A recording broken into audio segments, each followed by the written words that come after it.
I am Udipto. I teach political science here at DGD Goenka University. আৰু মই formerly associate আছিলো সুব্ৰাৰঞ্জন IAS Academy আৰু Rouse IAS Academy লগত। So আজি যেটো basic interaction to আমি কৰিব বিচাৰিছো, আমি যেটো আজি first interaction to কৰিম, the first interaction we are planning to do on answer writing for the mains part of the examination, right? For the APSC or UPSC competitive examination or যেটো civil service exam, তাৰ যেটো answer writing or যি কিছুমান skills বা যি কিছুমান techniques বা যি কিছুমান strategy থাকে, তাৰ বিষয়ে আমি অলপমান আজি কথা পাতিম বুলি ইয়াত ভাবিছো। সবাই দেখি পাইছা তো মোৰ স্ক্ৰিনখন? APSC UPSC basics of answer writing বুলি আহি আছে? Yes sir. ঠিক আছে। তো এতিয়া কোনোবা কিবা ক'ব? ঠিক আছে। সো এতিয়া আমি যদি প্ৰথম আহো যে ৰেলেভেন্স টু কি, একচুয়ালি আনসাৰ ৰাইটিং অৰ ৰেলেভেন্স টু কি, হেতু সকলোৱে অলরেডি জানো আমি যে তার বহুত বেশি এটা major portion of the examination যেটো হয়, it is totally based upon your writing skills, right? If we look at the mains level of the examination, there are 7 papers which are to be written by you, and you need your writing skills to be shown, to be displayed in these 7 papers, right? এখন SA paper থাকে আমি সকলোৱে জানো, 4খন general স্টাডিজৰ paper থাকে আৰু যিকোনো এটা optional সাবজেক্টৰ 2খন paper থাকিব, ৰাইট? সো এই গোটেই কিখন 250 নম্বৰৰ পৰীক্ষা হয় যেহেতু, গতিকে আমাৰ হাতত এটা প্ৰকাণ্ড ওয়েটেজ, এটা 1750 মাৰ্কস মানৰ এটা প্ৰকাণ্ড ওয়েটেজ আছে, যেটো আমাৰ কমপ্লিটলি ডিপেন্ড কৰে আনসাৰ ৰাইটিংৰ ওপৰত, ৰাইট? সো সেই কাৰণে বহুত বেছি ইম্পৰ্টেন্ট যে আমাৰ আনসাৰ ৰাইটিং স্কিলস বা আনসাৰ ৰাইটিং স্ট্ৰ্যাটেজি এটা হোৱাটো বহুত বেছি ইম্পৰ্টেন্ট, ৰাইট? তো আমি যদি 2019ত চাও, প্ৰিলিমস টু মোটামুটি 11,845 স্টুডেন্টস মানে ক্লিয়াৰ কৰিছিলে, কিন্তু তাৰ পিছত যেতিয়া আনসাৰ লিখিব লগা হল, আনসাৰ ৰাইটিংৰ ফেজটো আহি যোৱাৰ পাছত মেইনস টু কেৱল 2000 মান স্টুডেন্টে ক্লিয়াৰ কৰিছে। এই ৰেশিওটো প্ৰত্যেকবাৰে থাকে, 6:1ৰ মোটামুটি এটা ৰেশিও প্ৰত্যেকবাৰে থাকে। সো মই কি ক'ব বিচাৰিছো যে আমি প্ৰত্যেকজনে আন 5 জনতকে নিজক বেটাৰ কৰিব লাগিব in terms of answer writing, right? Prelims তো ঠিক আছে, প্ৰিলিমসৰ কাৰণে বহুত বেছি স্ট্ৰ্যাটেজি লাগে, বহুত বেছি ইনফৰমেশন লাগে, কিন্তু প্ৰিলিমস তো পাস কৰি যোৱাৰ পাছত আসল স্ট্ৰ্যাটেজি তো, আসল গেম প্ল্যান তো স্টাৰ্ট হয় প্ৰিলিমস তো পাস কৰি যোৱাৰ পাছত হয় একচুয়ালি, ৰাইট? বিকজ তাত আমি বহুতখিনি স্ট্ৰেস দিব লগা হয় আনসাৰ ৰাইটিংৰ কাৰণে। সেইকাৰণে মই যদি একেবাৰে সিম্পল ওয়ার্ডত ক'বলৈ যাওঁ, simply put, you cannot qualify if you are not good at writing relevant answers. এই মই ব্লক লেটার্সত লিখিছো relevant শব্দটো। গতিকে please keep in mind that answer writing আৰু relevant আনসাৰ ৰাইটিংৰ মাজত এটা বহুত ডাঙৰ ডিফারেন্স আছে। So we cannot qualify the examination until we can write relevant answers, okay? So the next important question to hoise, between writing and answer writing কিবা এটা difference আছে নেকি বাৰু, ৰাইট? আমাৰ মাজৰ বহুতে হয়তো স্কুল বা কলেজত এসএ কম্পিটিশনত প্ৰাইজ পাইছিলো, বা আমি খুব বঢ়িয়া কবিতা লিখিব পাৰো, বহুত বেছি বঢ়িয়া আমি গল্প লিখিব পাৰো, বা কিছুমানে আমি হয়তো নিউজ পেপাৰত এডিটোৰিয়েলস বা কিবা কিবি অপিনিয়ন পিছু হয়তো লিখিছো বা লিখিব পাৰো।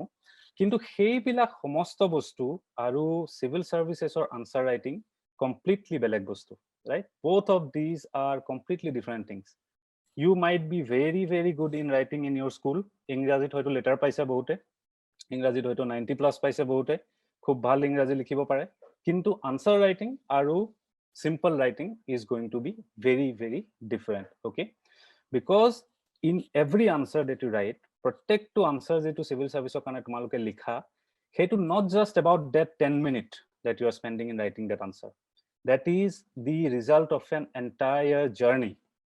এটা rigorous journey তাৰ পিছফালে সোমাই থাকে, immense amount of practice আৰু এটা খুব সাকসেসফুল আৰু খুব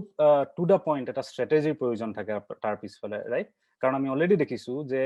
রেশিওটো এরাউন্ড 6:1, গতিকে আমি আন 5 জনতকে বেটার হব লাগিব, আমাৰ স্ট্ৰ্যাটেজিটো আন 5 জনতকৈ বেটাৰ হব লাগিব, যাতে আমি গেমটোত টিকি থাকিব পাৰো আগলৈ, ৰাইট? সো আমি দেখিছো যে সিম্পল ৰাইটিং আৰু আনসাৰ ৰাইটিংৰ মাজত কিবা কিবি ডিফাৰেন্স আছে। কেনেকে ডিফাৰেন্ট সেইবোৰ আমি লাহে লাহে চাম এতিয়া লেকচাৰটোত আগলৈ, ঠিক আছে? এতিয়া আমি প্ৰথমতে যদি চাবলৈ যাওঁ, ৰাইটিংৰ ফালৰ পৰা আমাৰ বিভিন্ন পেপাৰত ৰিকুৱাৰমেন্ট কিমান আছে, রাইট? আমি অলরেডি ফার্স্ট স্লাইডতো চাইছিলো, এসএ পেপার 250 মার্কস থাকে, তাত দুটা সেকশন থাকে, বহুতে হয়তো অলরেডি জানা, যোনে যোনে সিলেবাস প্যাটার্নটো ভালকৈ স্টাডি কৰিছে। দুটা সেকশন থাকে, 4টা কোয়েশ্চন থাকে, তাৰ ভিতৰত দুইটা সেকশনৰ পৰা এটা এটা কোয়েশ্চন কৰিব লাগে। আৰু এই পাৰ্টিকুলাৰ পেপাৰখনত ৱৰ্ড লিমিট থাকে 1000 to 1200 ওকে 125 মাৰ্কছৰ এটা কুৱেশ্যন এইটো জানিবলৈ খুব ইম্পৰ্টেণ্ট যে প্ৰত্যেকখন পেপাৰৰ কিন্তু ৱৰ্ড লিমিট বিলাক বেলেগ বেলেগ ৰাইট গতিকে আমি এটা ওৱান ইউনিফাইড ষ্ট্ৰেটেজি লৈ যদি আমি গোটেইকেইখন আনসাৰ ৰাইটিং পেপাৰৰ কাৰণে আগবাঢ়ো সেইটো এটা ভুল হ'ব আমাৰ কাৰণে ঠিক আছে that is one of the most important things that all these separate papers have different word limits ইয়াত এই স্লাইডখন যদি ভালকৈ মন দি চোৱা ইয়াত দেখিবলৈ পাবা বিভিন্ন পেপাৰৰ কি এপ্ৰক্সিমেট ৱৰ্ড লিমিট খিনি কেনেকুৱা ৰাইট তাৰ অলপমান ইফাল সিফাল প্লাস মাইনাস হয়তো কেতিয়াবা হ'ব পাৰে যদি প্যাটাৰ্ন বা কিবা এটা চেঞ্জ হয় ঠিক আছে সো এইখিনিলৈকে বৰ্তমানলৈকে গোটেইখিনি সব ক্লিয়াৰ আছে everyone is with me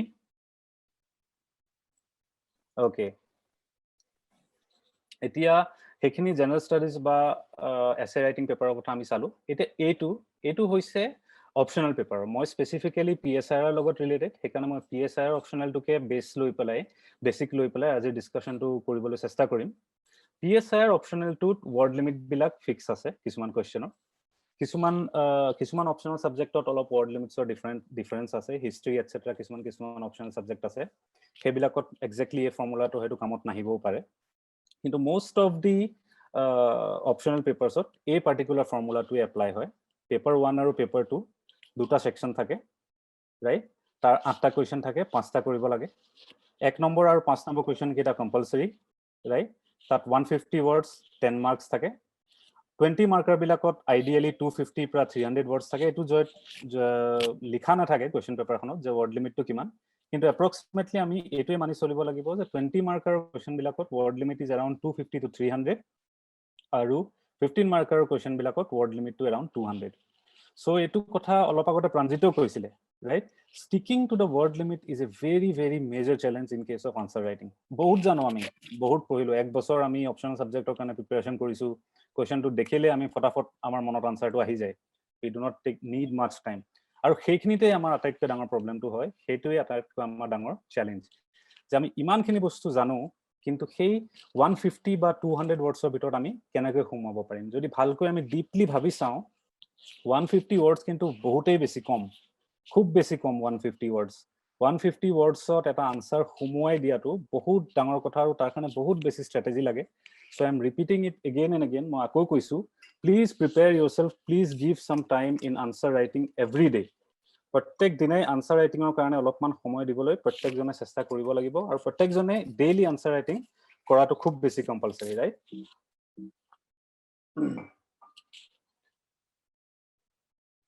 okay so এতিয়া যদি আমি কিছুমান ইম্পৰ্টেন্ট পইণ্টছ চাবলৈ যাওঁ আনসাৰ ৰাইটিং ৰিগাৰ্ডিং তেনেহলে মোস্ট একেবাৰে কমন বস্তুটো হৈছে সাবজেক্ট নলেজ এটোটো লাগিবই ভাই সাবজেক্ট নলেজ যদি নাথাকে যদি আমি পাৰ্টিকুলাৰ সাবজেক্টৰ বিষয়ে আইডিয়াই নাই তেনেহলে তো we are not going to succeed that is there obviously a second important thing is the understanding of the question okay I have made this bold letterat মই লিখিছো understanding of the question because তাত দুটা part আছে keywords আৰু directives এই দুটা বস্তু বিষয়ে শুনিছানে কোনবাই তোমালোকে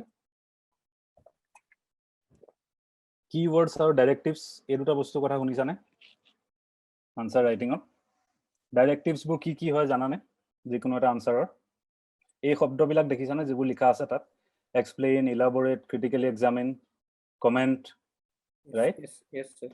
আৰু keywords বিলাক কি হয় কিবা আইডিয়া আছে নে কাৰোবাৰ keywords বিলাক কেনেকুৱা ধৰণৰ হ'ব পাৰে মই এটা এক্সাম্পল হিচাপে যদি কোৱেশ্চন এটা ক'ব যাওঁ discuss the role and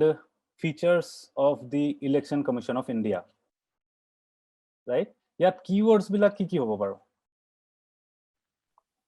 role features election commission of India right এই বস্তু কিটাৰ বিষয়ে এই বস্তু কিটাৰ ওপৰত খুব ভাল দখল থকাটো খুব বেছি important I am happy that most of you already have this command over the basic elements ঠিক আছে keywords আৰু directives আমি আগলৈ চাম এই বস্তুবিলাক ঠিক আছে তাৰ পিছত নেক্সট ইম্পৰ্টেন্ট থিং হৈছে to plan out the answer right প্ৰশ্নটো দেখিয়ে সিধা জাপ দিব নালাগিব আনসাৰটো লিখিবলৈ ঠিক আছে কাৰণ আই ক্যান আন্ডাৰস্ট্যান্ড সবৰে মনত এটা টাইম লিমিটৰ এটা স্ট্ৰেছ অলৰেডি চলি থাকে এক্সাম হলৰ যেটো স্ট্ৰেছ হেতু বহুত বেছি বেলেগ এটা বস্তু ৰাইট হেতু আমি এনেকে নৰমাল ক্লাস টাইমত বা নৰমাল টেস্ট সিৰিজ টাইমত আমি হে বস্তুটো ডিসকভাৰ কৰিব নোৱাৰো এক্সাম হলত যেটো এটা টাইম প্ৰেছাৰ থাকে সেই বস্তুটোৱে আমাক বহুতখিনি ভুল কৰিবলৈ ফ'ৰ্চ কৰে, বহুতখিনি ভুল কৰিবলৈ বাধ্য কৰে, ৰাইট? আমি এটা মাইণ্ডছেট আগৰ পৰাই লৈ সোমাও যে টাইমটো খুব বেছি লিমিটেড আছে আমাৰ হাতত। আমি প্ৰশ্নটো দেখিয়েই যেতিয়া আমি প্ৰথম দুই এটা শব্দ যেতিয়া আমাৰ চকুত পৰে, ইলেকশ্যন কমিশ্যন শব্দটো যেতিয়া চকুত পৰিল, প্ৰেচিডেণ্ট অফ ইণ্ডিয়া শব্দটো যেতিয়া চকুত পৰিল, বিমষ্টেক শব্দটো যেতিয়া চকুত পৰিল, সাৰ্ক শব্দটো যেতিয়া চকুত পৰিল, US চিনো আমেৰিকান ৰাইভেলৰি শব্দটো যেতিয়া চকুত পৰিল, আমি লগালগ জাপ দি দিলো তাত, আমি যিখিনি জানো গোটেই লিখি পেলালো তাত, ৰাইট? কিন্তু আমি বাকী কিৱৰ্ড কেইটাত ফ'কাছ নকৰিলো আৰু আমি আনচাৰটো প্লেন নকৰিলো ভালকে, right? So' this is very very important. এইটো এটা ট্ৰিক হয়, UPSC হওক বা এতিয়া IPSCও চেম পেটাৰ্ণ কৰিছে। This is a trick for the mains examination to throw' some of the simple words in the particular question. কিছুমান খুব চকুত পৰা শব্দ প্ৰত্যেকটো প্ৰশ্নত তেওঁলোকে দিয়ে, যাতে ষ্টুডেণ্টৰ চকুত পৰক এই প্ৰশ্নটো আৰু পুনে জাপ দিয়ক আনচাৰটো লিখিবলৈ, right? So' this is very important, please keep this in mind. We need to plan out the answer first. তাৰ পিছত আহিব প্ৰেজেণ্টেশ্যন পাৰ্টটো, okay?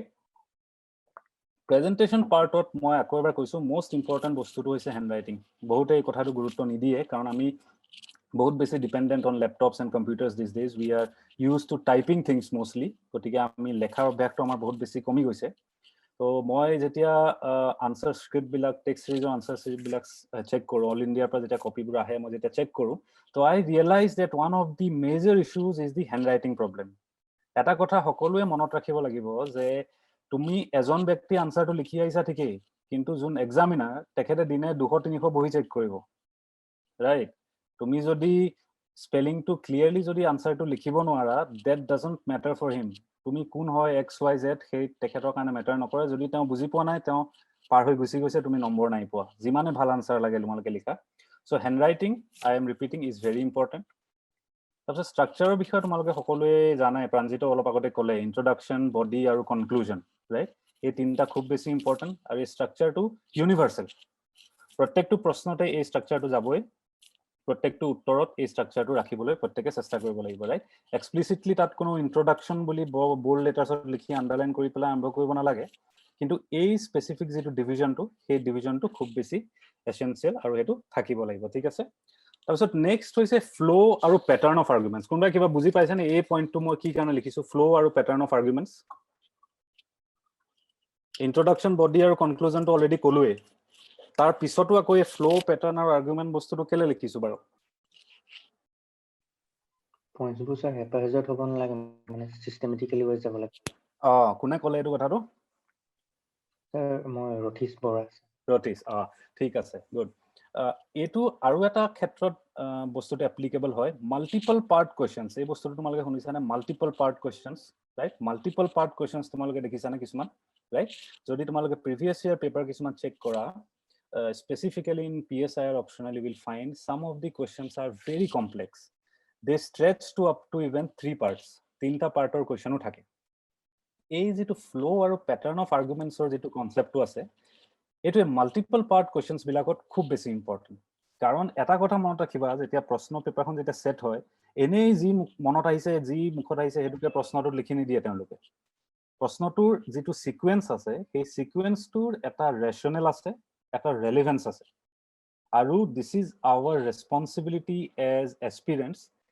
Two respect that particular requirement. আমি সেই ফ্ল' আৰু সেই পেটাৰ্ণটোত যদি লিখিব নোৱাৰোঁ, যিমানেই ভাল আনচাৰ নিলিখোঁ, যিমানেই ভাল পইণ্ট নিলিখোঁ, it does not make any difference. প্ৰত্যেকটো part of the question has to be made a sub heading and then appeared and then attempted, ঠিক আছে? তাৰপিছত ইম্পৰ্টেণ্ট স্কিল হৈছে বেচিক ৰাইটিং স্কিলছ, ৰাইট? এইটো আমি বহুতে ভুল কৰোঁ। আমি এতিয়া PhD লেভেলতো আহি পাইছোঁ, তাৰ পাছতো আমাৰ বহুত এনেকুৱা সৰু সুৰা স্পেলিং মিষ্টেক হয়। কিয়? কাৰণ we are the WhatsApp generation, right? আমি অটোকাৰেক্ট জেনেৰেশ্যন। মোবাইলত আমি ভুল কৰিব বিচাৰিলেও আমাক ভুল কৰিবলৈ নিদিয়ে, অটোকাৰেক্ট কৰি দিয়ে, ৰাইট? হোমোজেনাছ শব্দটোৰ বানানটো কোনোবাই জানেনে? নাজানিলেও হোমোজেনাছ শব্দটো আমাক অট'মেটিক কাৰেক্ট কৰি দিয়ে, ৰাইট? চেকোস্লোভাকিয়া, চেক ৰিপাব্লিক, এইবিলাক শব্দ আমি যদি নাজানো, তেতিয়াও আমাক অট'মেটিকেলি মাইক্ৰ'ছফ্ট ৱৰ্ডে হওক বা হোৱাটছএপে হওক বা টেলিগ্ৰামে হওক বা ফেচবুক হওক, প্ৰত্যেকটোৱে আমাক অটোকাৰেক্ট কৰি দিয়ে, আৰু আমি কোনোদিন we never bother to check it out যে আমাৰ ক'ত ভুল হৈছে। আৰু এই বস্তুটো মই তোমালোকক কৈছোঁ, মই বহুত বেছি আনচাৰ স্ক্ৰিপ্ট অলৰেডি চেক কৰিলোঁ মোৰ কেৰিয়াৰত, আৰু এইটো খুব বেছি কমন মিষ্টেক, স্পেলিং মিষ্টেক। আৰু দিস ইজ এ মাৰাত্মক মিষ্টেক, ৰাইট? এই ভুলটো যদি কৰা, this will give a very very bad impression about you. খুবেই বেড ইম্প্ৰেশ্যন দিব তোমাৰ যদি তুমি এই স্পেলিং মিষ্টেক কৰা, ৰাইট? আৰু চিলি মিষ্টেকস, আমি এটা এক্সাম প্ৰেছাৰত যেতিয়া থাকো, আমি যেতিয়া আনসাৰবোৰ লিখি যাওঁ, মাজত কিছুমান শব্দ মিছ হয়। ইজটো মিছ হৈ গ'ল, অফটো মিছ হৈ গ'ল, ফৰটো মিছ হৈ গ'ল, দাটো মিছ হৈ গ'ল, এই জেগাত এন হৈ গ'ল, এনৰ জেগাত দা হৈ গ'ল। তো এই বস্তুবিলাক যিবিলাক আছে সেইবিলাক খুবেই বেছি কমন, ৰাইট? আৰু সেইকাৰণে প্ৰেক্টিচটো খুব বেছি ইম্পৰ্টেণ্ট দেই। মই সেইটো কথা আকৌ এবাৰ কৈছোঁ, প্ৰেক্টিচটো কিন্তু খুব বেছি ইম্পৰ্টেণ্ট। কাৰণ এই সৰু সুৰা বস্তুবোৰ আমি ভাবিবও নোৱাৰোঁ, কাৰণ আমিতো জানোৱে ভাই লক্ষ্মীকান্তটো আমি পঢ়িলোৱে, ডিডি বাছু অলৰেডি পঢ়িলোৱে। এইবিলাক আৰু সৰু সৰু কথাত মাথা মাৰি থাকিবলৈ আছে নেকি? এতিয়া স্পেলিং আৰু ভুল হ'বনে আমাৰ? আমিতো চব ভাল ভাল ডাঙৰ ডাঙৰ ৰাইটাৰৰ কিতাপকেইখন অলৰেডি পঢ়িলোৱে। গতিকে এই বস্তুটো বহুতে ইগনোৰ কৰে। এই বস্তুটো মনত ৰাখিবা, এই বস্তুটো একেবাৰে লিখি ৰাখিবা নিজৰ টেবুলৰ আগত, যে we need to be very very specific about grammar, spelling and these small silly mistakes. Okay, তাৰপিছত নেক্সটটো হৈছে underlining and highlighting. Underlining and হাইলাইটিঙৰ কিন্তু মাৰ্কছ আছে দেই। যিটো আনচাৰ চেকিং যিবিলাক মেনুৱেল থাকে, তাত আণ্ডাৰলাইনিং আৰু হাইলাইটিঙৰ কিন্তু মাৰ্কছ আছে স্পেচিফিকেলি। 2 মাৰ্কমান আছে সেইটোত, 15 মাৰ্ক কুৱেশ্যনত 2 মাৰ্কমান কিন্তু আণ্ডাৰলাইনিং আৰু হাইলাইটিঙৰ থাকে। তো সেই কথাটো যেতিয়া ষ্টুডেণ্টে গম পায়, তেতিয়া কি কৰে, এফালৰ পৰা একদম স্কেলডাল লৈ আণ্ডাৰলাইন কৰি যায় গোটেই আনচাৰটো। ঠিক আছে, যিমান সোপা লিখিলে গোটেই সোপা আণ্ডাৰলাইন কৰি দিলে, এতিয়াতো মাৰ্কছ পামেই, কি টেনশ্যন আছে, আণ্ডাৰলাইনো কৰি দিলোঁ, হাইলাইটো কৰি দিলোঁ। কিন্তু সেইটো বস্তু নহয়। We need to underline and highlight only the relevant points and the relevant words. সেইটোৱে হৈছে স্কিল। কিমান আমি নিজকে ডেভেলপ কৰিব পাৰোঁ, যে আমি মষ্ট প্ৰিচাইজ ৱৰ্ডটো আমি কেনেকৈ বাছি উলিয়াব পাৰোঁ, যে এই পাৰ্টিকুলাৰ ৱৰ্ডটোহে আমি আণ্ডাৰলাইন কৰিব লাগে, ৰাইট? সেইটোৱে হৈছে স্কিল, সেইটোৱে হৈছে প্ৰেক্টিচ, যে আমি কোনটো ৱৰ্ড একচুৱেলি আণ্ডাৰলাইন কৰিব লাগে আৰু কোনটো আণ্ডাৰলাইন কৰিব নালাগে। ঠিক আছে, এইখিনিলৈকে ক্লিয়াৰ আছে? এভৰিৱান ইজ উইথ মি? সকলোৱে বুজি পাইছে? ঠিক আছে। স্যাৰ কোৱেশ্চন এটা আছিলে। ইয়াতে আণ্ডাৰলাইনিং আৰু হাইলাইটিঙৰ কথাটো যিটো ক'লে, মই কিবা পইণ্ট এটা লিখিলো, পইণ্টটো আণ্ডাৰলাইন কৰিলো, পইণ্টটো এক্সপ্লেইন কৰিছো, এক্সপ্লেইনৰ মাজতো আকৌ কি ৱৰ্ডছ বিলাক এনেকে আণ্ডাৰলাইন কৰিব লাগিব নেকি? লাগিব লাগিব লাগিব। সেইটো যিটো তুমি কথাটো ক'লা, এটা তুমি সাব হেডিঙৰ কথা ক'লা, ৰাইট? এটা সাব হেডিঙৰ কথা ক'লা, সেইটোতো তুমি হাইলাইট কৰিলা, সেইটো ফ'কাছ কৰিলাই। কিন্তু সেই সাব হেডিংটোৰ ভিতৰতো তুমি বহুতকেইটা শব্দ লিখিবাতো, নাই কমেও ধৰিছো মই মোটামুটি 10টা পৰা 12টা শব্দ লিখিবা। So' it is always safe to pull the attention of the examiner. এক্সামিনাৰৰ এটেনশ্যনটো তুমি টানিবলৈ চেষ্টা কৰা তোমাৰ ষ্ট্ৰং এৰিয়াবিলাকত, বুজিছা? তোমাৰ কিছুমান তুমি যিবোৰ মেটেৰিয়েলৰ পৰা পঢ়ি যাবা বা কিতাপৰ পৰা পঢ়ি যাবা, কিছুমান শব্দ তোমাৰ একদম তন্নকৈ তোমাৰ মগজত একেবাৰে মনত থাকিব এক্সামৰ দিনাখন। কিছুমান এনেকুৱা মেজিকেল শব্দ আছে আমাৰ প্ৰত্যেকবিলাক ছাবজেক্টত, ৰাইট? সেই মেজিকেল শব্দবিলাক একেবাৰে টংকৈ মনত পৰে পৰীক্ষাৰ দিনাখন। চ' মেইন যিটো ৰেচনেলটো হৈছে, মেইন আইডিয়া অফ আণ্ডাৰলাইনিংটো হৈছে যে তোমাৰ যিটো কনফিডেণ্ট এৰিয়া, সেই এৰিয়াটোলৈ তুমি এক্সামিনাৰটোক টানি আনা। ঠিক আছে, তুমি চেষ্টা কৰা যে এক্সামিনাৰে তোমাৰ যিটো ষ্ট্ৰং এৰিয়া, সেই ষ্ট্ৰং এৰিয়াটোত বেছিকৈ ফ'কাছ দিয়ক, ৰাইট? কাৰণ তেখেতে দিনত 100-200 কপি চেক কৰিব, নহ'লেও কমচে কম 50 পৰা 70 কপিটো চেক কৰিবই। আৰু যিসকলে চেক কৰিব, সেইসকল প্ৰত্যেকজনে নিজৰ নিজৰ এটা প্ৰফেশ্যনত খুব হাই লেভেল মানুহ হ'ব। তেখেতৰ নিজৰ নিজৰ ৱৰ্ক শ্বিডিউল থাকিব। তাৰ পিছতো যেতিয়া এক্সামত এই প্ৰশ্নবিলাক চেক কৰিব, তেওঁ নিবিচাৰে প্ৰত্যেকটো বস্তুত একেবাৰে খুটি নাটি মাৰি পঢ়াটো। গতিকে আণ্ডাৰলাইনিং আৰু হাইলাইটিংটো সেইকাৰণে ইম্পৰ্টেণ্ট যে তোমাৰ যিখিনি ষ্ট্ৰং এৰিয়া, তুমি একেবাৰে কনফিডেণ্ট যে এই শব্দটোৰ প্ৰতি যদি তুমি এটেনশ্যনটো টানি আনা, তুমি আধা মাৰ্ক বা 1 মাৰ্ক এটা পাই যাবা। গতিকে সেই শব্দবিলাক তুমি চেণ্টেন্সৰ ভিতৰতো আণ্ডাৰলাইন কৰিব লাগিব। ঠিক আছে, ক্লিয়াৰ আছে? ঠিক আছে স্যাৰ। মানে মেইন ষ্ট্ৰেটেজিটো হৈছে এইটো, বুজিছা? আণ্ডাৰলাইনিঙৰ যে মানুহটোক তুমি টানি আনিবা তোমাৰ ষ্ট্ৰং এৰিয়াটোত। যিটো বস্তু তুমি বিচাৰিছা, সেই বস্তুটো স্পেচিফিকেলি এক্সামিনাৰজনে পঢ়ক। সেইটোৱে হৈছে ষ্ট্ৰেটেজি অফ আণ্ডাৰলাইনিং এণ্ড হাইলাইটিং। ঠিক আছে? ঠিক আছে। তাৰপিছত নেক্সটটো ৱৰ্ড লিমিটৰ কথাটো আৰু কি ক'ম, আৰু যিমান ক'লেও কম। Word limit is the most essential element of answer writing. ঠিক আছে, ৱৰ্ড লিমিটটো মষ্ট এচেঞ্চিয়েল। সেই বস্তুটোতো আমি কেতিয়াও এৰিব নোৱাৰোঁ। কাৰণ আৰু এটা ইম্পৰ্টেণ্ট কথা হৈছে যে চিভিল ছাৰ্ভিচৰ যিবিলাক মেইনছৰ আনচাৰ স্ক্ৰিপ্ট থাকে, সেই আনচাৰ স্ক্ৰিপ্টবিলাক যদি তোমালোকে দেখিছা, তোমালোকে গম পাবা যে স্পেচটো লিমিটেড হয়, নহয় জানো? একেবাৰে অপূৰ্ণ মানে অলেখ জেগা নাথাকে তাত। 20টা কাগজ নিদিয়ে তোমালোকক পৰীক্ষাত আনচাৰ লিখিবলৈ, হয়নে? এটা fix amount of space allot থাকে গোটেই কুৱেশ্যন পেপাৰখনৰ কাৰণে। গতিকে যদি প্ৰত্যেকটো প্ৰশ্নতে তোমালোকে 5-6টাকৈ বা 10টাকৈ ৱৰ্ড যদি এক্সিড কৰি যোৱা, তোমালোকে দেখিবা যে শেষত গৈ এটা প্ৰশ্ন লিখিবলৈ উত্তৰ লিখিবলৈ ঠাই নাই তাত ৰাইট সো সেই কাৰণে ৱৰ্ড লিমিটটো এই কাৰণতেও বহুত বেছি ইম্পৰ্টেন্ট মাৰ্কস বা স্কোৰিংৰ কাৰণেতো ইম্পৰ্টেন্ট হয়েই কিন্তু এই সেকেন্ড ৰিজনটো যেটো হেতুৰ কাৰণেও ৱৰ্ড লিমিটটো খুব বেছি ইম্পৰ্টেন্ট ওকে তো এইটো বহুত বেছি ইম্পৰ্টেন্ট এই স্লাইডখন সবে মন দি চোৱা এই স্লাইডখন this is a sample marks distribution specifically for PSIR optional আমি যেতিয়া চেক কৰো আনসাৰ স্ক্ৰিপ্ট বিলাক তেতিয়া আমি মোটামুটি এই প্যাটাৰ্নটোকে ফলো কৰো এই প্যাটাৰ্নটো একেবাৰে ভালকৈ লিখি লোৱা ভালকে প্ৰত্যেকটো আনসাৰতে এই প্যাটাৰ্নটো ফলো কৰিবলৈ চেষ্টা কৰিব লাগিব ঠিক আছে দেখা পাইছে নহয় সবে এটো এটা মডেল 15 মাৰ্কাৰ কোৱেশ্চন 200 বা 250 ওয়াৰ্ডছৰ এটা মডেল কোৱেশ্চনৰ মাৰ্কস ডিস্ট্ৰিবিউশনটো এনেকুৱা ধৰণৰ থাকে মই যেতিয়া তোমালোকৰ আনসাৰ পেপাৰ বিলাক চেক কৰিম মনত ৰাখিবা যে মই এই প্যাটাৰ্নটোতে তোমালোকক নম্বৰ দিম ঠিক আছে ইন্ট্ৰোডাকশন কনক্লুজন ল্যাঙ্গুৱেজ প্ৰেজেন্টেশন স্ট্ৰাকচাৰ কন্টেন্টত কিৱৰ্ডছ আৰু ৰেলেভেন্ট স্কলাৰছ এণ্ড থিয়ৰিজ ঠিক আছে খুব বেছি এনালাইসিসটো যদি ভাল হয় খুব বঢ়িয়া আনসাৰ লিখিলেও কিন্তু 7 নম্বৰৰ ওপৰত তোমালোকে নোপোৱা যদি বাকি বস্তুখিনি ফুলফিল নহয় দেই এই কথাটো খুব বেছি ইম্পৰ্টেন্ট কিন্তু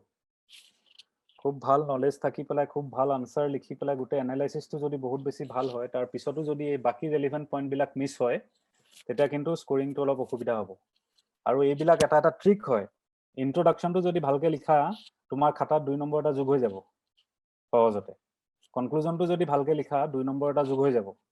ঠিক আছে ৰেলেভেন্ট থিয়ৰিজ বা স্কলাৰ কেজনমানৰ নাম যদি তুমি উল্লেখ কৰি দিব পাৰা together with their works and together with their books এটা কিন্তু অতি সহজতে 2 মাৰ্ক এটা এড হৈ যাব ৰাইট সো গটিকে এই মাৰ্কস ডিস্ট্ৰিবিউশনটো এটো এপ্ৰক্সিমেট মাৰ্কস ডিস্ট্ৰিবিউশন হয় মোটামুটি ইয়াৰ আশেপাশেই চলে 15 মাৰ্কসৰ কোৱেশ্চন বিলাকত এই হিচাপত হয় তেনেকে 10 বা 20 মাৰ্কসৰ কোৱেশ্চন বিলাকতো একৰ্ডিংলি ধৰা অলপমান ভেৰি কৰিব ঠিক আছে আগবাঢ়িব পাৰিম স্যাৰ ঠিক আছে নৱজিতক দেখি আছিলো মন কৰি দিছে কেমেৰাটো ন এতিয়া ঠিক আছে স্যাৰ এতিয়া আহি পাইছো কমন এৰৰ্ছৰ পেজখন ভালকৈ চোৱা এটো মই আনসাৰ চেকিংৰ এক্সপেৰিয়েন্সৰ ফলৰ পৰা এই বস্তুখিনি তোমালোকৰ লগত শেয়াৰ কৰি আছো যে কি কমন এৰৰ হয় এতিয়া তোমালোকে ইয়াৰ ভিতৰত চোৱাচোন তোমালোকে কি এৰৰ ইয়াৰ ভিতৰত কৰি আছা ইমান দিনে কিবা এৰৰ কৰি আছা নেকি ইয়াৰ ভিতৰত সব ঠিক আছে এখিনি বস্তু understanding of the question আমি অলৰেডি কৈছো maximum experience make the mistake in understanding the question right keywords বিলাক বুজিবলৈ চেষ্টা নকৰে সিধা এটা শব্দ চাই আনসাৰটোত আৰু সিধা লিখিবলৈ ষ্টাৰ্ট কৰি দিয়ে কোৱেশ্চনটোত এটা শব্দ চাই আৰু লিখিবলৈ ষ্টাৰ্ট কৰি দিয়ে ৰাইট keywords বিলাকত ধ্যান নিদিয়ে role and functions লিখা আছে তাত আমি আনসাৰটো লিখি দিছো characteristicsৰ ওপৰত বা পাৱাৰৰ ওপৰত লিখি দিছো তেতিয়া আমাৰ ভুল হৈ যায় কিন্তু আনসাৰটো okay so keywords are very important আৰু specific requirement of the question তাতকে অলপমানো বেছি লিখাৰো প্ৰয়োজন নাই অলপমানো কম লিখাৰো প্ৰয়োজন নাই মই কৰাম যেতিয়া আনসাৰ ৰাইটিং মই কৰাম তোমালোকক স্পেসিফিক্যালি যদি কোনবা PSR অপচনৰ আছে বা GS2 3 যদি কোনবা আছে আমি যেতিয়া স্পেসিফিক্যালি কৰাম আনসাৰ ৰাইটিংটো তেতিয়া মই তোমালোকক যেতিয়া কমেন্ট বিলাক দিম পাৰ্সোনালি এটা তোমালোকে বুজি পাবা যে মই কি ক'ব বিচাৰিছো ইয়াত যে প্ৰত্যেকটো কোৱেশ্চনৰ যেটো স্পেসিফিক ৰিকোয়াৰমেন্ট আছে সেই স্পেসিফিক ৰিকোয়াৰমেন্টটো কিন্তু এক্সিড কৰাৰ একেবাৰে প্ৰয়োজন নাই we do not need to prove ourselves in the examination that we are very intelligent we hat uthaise kiba doubt ase someone has raised hand yes sir yes sir actually yate jonto hi management of multiple parts question part of the questions ase so date ami ketaba dekha pao je apnar jetia ami change over koru সেই change ওভাৰটো বহুত বেছি ড্ৰাস্টিক হৈ যায় সেই change ওভাৰটো কোতে আমি is it নেসেসাৰি যে আমি কন্টিনিউটিটো maintain কৰিব লাগে নে যদি সেই দুটা বস্তু খুব ডিসক্ৰিট এলিমেন্ট হয় সেই ডিসক্ৰিট এলিমেন্টতে তেনেকে আনসাৰ কৰাটো উচিত sir see from what I have analyzed যেটো 80 বা 85% of যিবিলাক মাল্টিপল পার্ট কোৱেশ্চনস থাকিব সেই 80-85% কোৱেশ্চনস তুমি চাবা যে খুব বেছি ডেলিবাৰেটলি প্ল্যানড হয় কিন্তু হেতু প্ৰত্যেকটো সিকোয়েন্সৰ এটা প্ল্যান থাকে যে এটো পাৰ্টৰ পিছত হেতু পাৰ্ট কি কিয় আহিছে হেতু পাৰ্টৰ পিছত হেতু পাৰ্ট থাৰ্ড পাৰ্টটো কিয় আহিছে আৰু এটা ৰিলেশন থাকে প্ৰত্যেকটো পাৰ্টত সেই ৰিলেশনটো ক্যাচ কৰিব যদি পাৰা if at all you can trace the link between the keywords and the parts of the question তেতিয়া কিন্তু আমি লিংকটো এস্টাবলিশ কৰিব লাগিব আমি দুই এটা কানেক্টিং ৱৰ্ড তেতিয়া আমি পেলাব লাগিব বিফোৰ দি ending of the paragraph if you can trace the connection between the several parts. Okay, 80% questions of তুমি দেখিবা যে সেই continuity to থাকিবই, right? For example, তোমাক প্ৰশ্নটো সুধিব পাৰে lay down the basic foundations of the non-aligned movement, right? Second part to থাকিব do you feel the relevance of non-aligned movement in contemporary times, right? এনেকুৱা তুমি দেখিবা যে maximum 80 to 90% questionত তুমি সেই লিংকটো দেখিবা এই প্ৰশ্নটোৰ ভিতৰত যদি সেই লিংকটো থাকে then you have to necessarily establish a small minor link between the separate parts. Okay, আৰু যদি নাথাকে কিছুমান তেনেকুৱা কোৱেশ্চনো থাকে যেটো কমপ্লিটলি ডিসক্ৰিট হয় যেনে as you have already said that it is not very necessary অলপমান খৰা হলো একো প্ৰবলেম নাই কাৰণ তুমি অলৰেডি হাইলাইট কৰিছা সাব পাৰ্টটো আৰু তাৰ পিছত লিখিব ষ্টাৰ্ট কৰিছা so this is totally all right, this is totally okay if the question is very discrete and you cannot find any link between these two parts যদি লিংকটো নাই জোৰ জবস্তি কৰি তাত লিংকটো এস্টাবলিশ কৰিবলৈ দৰকাৰ নাই ঠিক আছে ঠিক আছে থ্যাংক ইউ স্যাৰ আৰু কোনবা কাবাৰ কিবা ডাউট আছে পাংচুৱেচন মাৰ্কৰ কথাটো মই কিয় কৈছো কোনবাই ক'ব পাৰিব why have I mentioned the word punctuation marks এটো সবেই জানে কমা ফুল স্টপ ৰাইট হেবিলাকটো ব্যৱহাৰ কৰিব লাগে বুলি সবেই জানে কিন্তু মই এইটোত কিয় মেনশন কৰিছো বাৰু তাৰ এটা আৰু এটা ৰেশনাল আছে আৰু এটা সিক্ৰেট আছে ইয়াৰ behind this particular point punctuation marks বহুত বেছি ইম্পৰ্টেন্ট আমি বস্তুটো মাইন্ড নকৰো আমি বস্তুটো অবজাৰ্ভ নকৰো কিন্তু punctuation marks play a very important part in answer writing skills কোনবাই ক'ব কোনবাই anyone would make any wild any random guess কৰিব কোনবাই স্যাৰ সেন্টেন্স বোৰ ক্ৰিপ্স আৰু শর্ট হ'ব লাগে এখানে নিদিব yes very good কোনে ক'লে স্যার ৰঠিছে কৈছিল ৰঠিছে কথা ৰট ইজ very good তোমাৰ গোটেই পইণ্টখিনি তুমি যিখিনি কৈছা আৰম্ভণি পৰা গোটেইখিনি কাৰেক্ট আছে yes কম্পাউণ্ড হৈ যায় খুব সেন্টেন্সটো যদি আমি এডিকুৱেট বা এপ্ৰোপ্ৰিয়েট পাংচুৱেচন মাৰ্কস যদি আমি ব্যৱহাৰ নকৰো কমা সেমিকলন ফুল স্টপ এবিলাক যদি ব্যৱহাৰ নকৰো সেন্টেন্সটো খুব বেছি কম্পাউণ্ড হৈ যায় খুব বেছি দীঘল হৈ যায় that is one of the greatest greatest faults in answer writing গতিকে পাংচুৱেচন মাৰ্কসটো খুব বেছি ইম্পৰ্টেন্ট খুব বেছি চেষ্টা কৰা পাংচুৱেচন মাৰ্কস বিলাক ব্যৱহাৰ কৰিব কাৰণে যেতিয়া আনসাৰ বিলাক লিখা কমা আৰু সেমিকলন এই বস্তুকেইটা খুব বেছি ব্যৱহাৰ কৰিবলৈ চেষ্টা কৰা আৰু তোমালোকে দেখিবা নিজে দেখিবা তোমালোকে মই কৈছোৱে বাৰু তোমালোকে নিজে you will see the magic of using punctuation marks right নিজে এই ম্যাজিকটো দেখিবা যেতিয়া তোমালোকে ব্যৱহাৰ কৰা ষ্টাৰ্ট কৰিবা it will drastically change your answer writing skills ঠিক আছে তাৰ পিছত ইন্ট্ৰোডাকশন আৰু কনক্লুজনৰ বিষয়ে অলপমান কৈ দিয়াটো খুব দৰকাৰ কাৰণ ম্যাক্সিমাম ষ্টুডেন্টৰ মই দেখিছো ম্যাক্সিমাম এক্সপেৰিয়েন্টৰ এই বস্তুটোৰ ওপৰত দখল নাই যি মনত আহে হেতুকে লিখি দিয়ে ইন্ট্ৰোডাকশনত যি মনত আহে হেতুকে লিখি দিয়ে কনক্লুজনত আৰু কনক্লুজনত মই দেখিছো most common way of writing the conclusion is that they simply repeat the statement in the question নহয় না কোৱেশ্চনত যেটো স্টেটমেন্ট দিয়া থাকে সেই স্টেটমেন্টটোকে কনক্লুজনত ৰিপিট কৰি দিয়ে therefore this therefore non aligned movement is not relevant বুলি লিখি পেলাই কনক্লুজনটো শেষ কৰি দিলে লেঠামৰি কিন্তু সেইটো এটা বহুত ডাঙৰ ডিমেৰিট বহুত ডাঙৰ মিস্টেক ৰাইট প্ৰত্যেকটো হুকিয়া এটা ৰেলেভেন্স আছে ইন্ট্ৰোডাকশনটো এটা স্পেসিফিক ৰেলেভেন্স আছে আৰু এটা স্কিল সেট আছে ইন্ট্ৰোডাকশনৰ কাৰণে এনেই নহয় যে তুমি অকল বডি বা এনালাইসিসটো লিখিবৰ কাৰণেহে যে অকল স্কিলস লাগিব বা প্ৰেক্টিস লাগিব হেতু নহয় মই কিন্তু বাৰে বাৰে কৈছো খুব জোৰ দি কৈছো আনসাৰ ৰাইটিংত যিমান বেছি বডি আৰু এনালাইসিসত যিমান বেছি প্ৰেক্টিস আৰু স্কিল সেট লাগে তাতকে কিন্তু বহুত বেছি স্কিল সেট ইন্ট্ৰোডাকশন আৰু কনক্লুজনত লাগে এই কথাটো তোমালোকে একসেপ্ট কৰিবা নে do you people stand with me মই ভুল কৈছো নেকি ইন্ট্ৰোডাকশন আৰু কনক্লুজনটোত খুব বেছি ষ্ট্ৰেটেজি আৰু খুব বেছি স্কিলৰ প্ৰয়োজন হয় নে নহয় বাৰু কোৱাচোন কাৰ খুব কোন আছে যোন একেবাৰে বহুত বেছি confident about introduction and conclusion কোন আছে কোনবাই ক'ব নে যে মই I am very confident about introduction and conclusion মোৰ হেতুত কোনো প্ৰবলেম নাই কোনবা আছে কোনো নাই ঠিকই এটুত একচুয়ালি বহুত বেছি স্কিলস লাগে বহুত বেছি হার্ড ওয়ার্ক লাগে তো যেতিয়া তোমালোকে লাহে লাহে আনসার বিলাক লিখিবা মই যেতিয়া চেক কৰিম তেতিয়া মই কমানে তোমালোকক কমেন্ট বিলাক দি যাব পাৰিম কিন্তু এতিয়া মই ব্ৰিফলি এটোৱে ক'ব বিচাৰিছো যে ইন্ট্ৰোডাকশন আৰু কনক্লুজনটো খুব বেছি এডিকুৱেট আৰু ৰিপ্ৰেজেন্টেটিভ অফ দা কোৱেশ্চন হ'ব লাগিব ঠিক আছে প্ৰশ্নটো যি সুধিছে তাৰ লগত কিন্তু ৰিলেটেড বা এছ'চিয়েটেড হোৱা খুব বেছি ইম্পৰ্টেন্ট ৰাইট ফৰ এক্সাম্পল যেটো মই এক্সাম্পল কোৱেশ্চন লৈ পেলাই আৰম্ভ কৰিছিলো role and functions of the election commission in the last 2 ডিকেডছ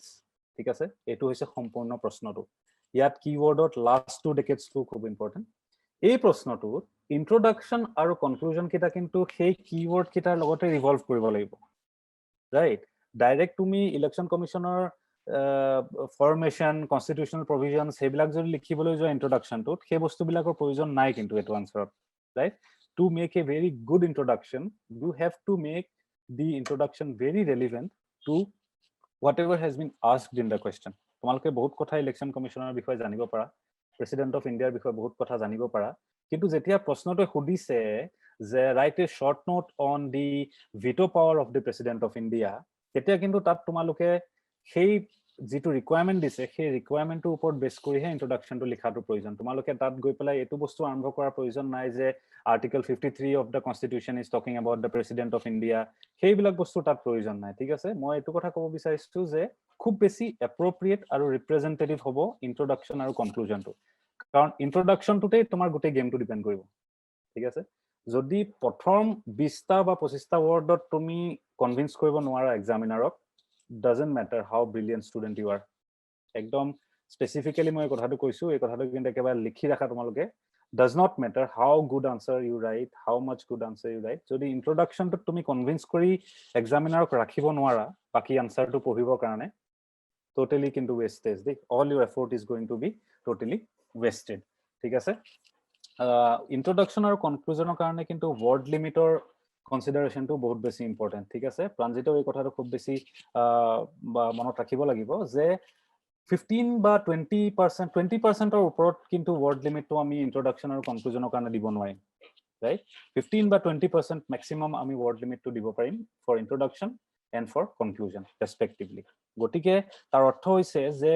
20 বা 25তকৈ বেছি শব্দ কিন্তু আমি লিখিব নোৱাৰিম ইন্ট্ৰোডাকশনত এই কথাটো সদায় তোমালোকে মনত ৰাখিবা যিয়ে আনসাৰ নিলিখা কিয় ইন্ট্ৰোডাকশনত চেষ্টা কৰিবা ফোৰ্স yourself যে তোমালোকে 20 বা 25তকৈ বেছি শব্দ যাতে ইন্ট্ৰোডাকশনত ব্যৱহাৰ নকৰা আৰু ঠিক তেনে ধৰণে 20 বা 25তকৈ বেছি শব্দ যাতে তোমালোকে কনক্লুজনত ব্যৱহাৰ নকৰা ঠিক আছে আৰু এই ইন্ট্ৰোডাকশন আৰু কনক্লুজনটো আৰু বেছি ৰেলেভেন্ট হয় in terms of multiple parts question ঠিক আছে কোনবাই ক'ব পাৰিব এটো কিয় আৰু বেছি ৰেলেভেন্ট হয় মাল্টিপল পাৰ্ট কোৱেশ্চনত ইন্ট্ৰোডাকশন আৰু কনক্লুজনটো আৰু বেছি স্ট্ৰ্যাটেজিক হৈ পৰে এটো কিয় কাৰণে ক'ব পাৰিব ন কোনবাই যদি দুটা পাৰ্ট আছে মেবি হে এটা ইন্ট্ৰোডাকশনে দুটা পাৰ্টকে এড্ৰেছ কৰিব পৰা এবিলিটি থাকিব লাগিব বাস ভেৰি গুড ম্যাক্সিমাম আনসাৰ ৰাইটিংত যেতিয়া আমি দেখো ইন্ট্ৰোডাকশনটো বাৰু ঠিকই থাকে মোটামুটি ইন্ট্ৰোডাকশনটো ষ্টুডেন্টৰ এটা জোশ থাকে এটা আইডিয়া থাকে তো মোটামুটি ইন্ট্ৰোডাকশনটো ষ্টুডেন্টে ঠিকই লিখে কিন্তু যেটো কনক্লুজনটো হয় সেই কনক্লুজনটোত কি কৰে যেটো last part of the question থাকে সেই লাষ্ট পাৰ্টটোকে মেইনলি এড্ৰেছ কৰা দেখিবলৈ পোৱা যায় in around 40 to 50% of the copies that we check ঠিক আছে so এই বস্তুটো খুব বেছি ইম্পৰ্টেন্ট মাল্টিপল পাৰ্ট কোৱেশ্চনত you have to be much more strategic আৰু বেছি strategically নিজকে তোমালোকে প্ল্যান কৰিব লাগিব ইন্ট্ৰোডাকশন আৰু কনক্লুজনটো ঠিক আছে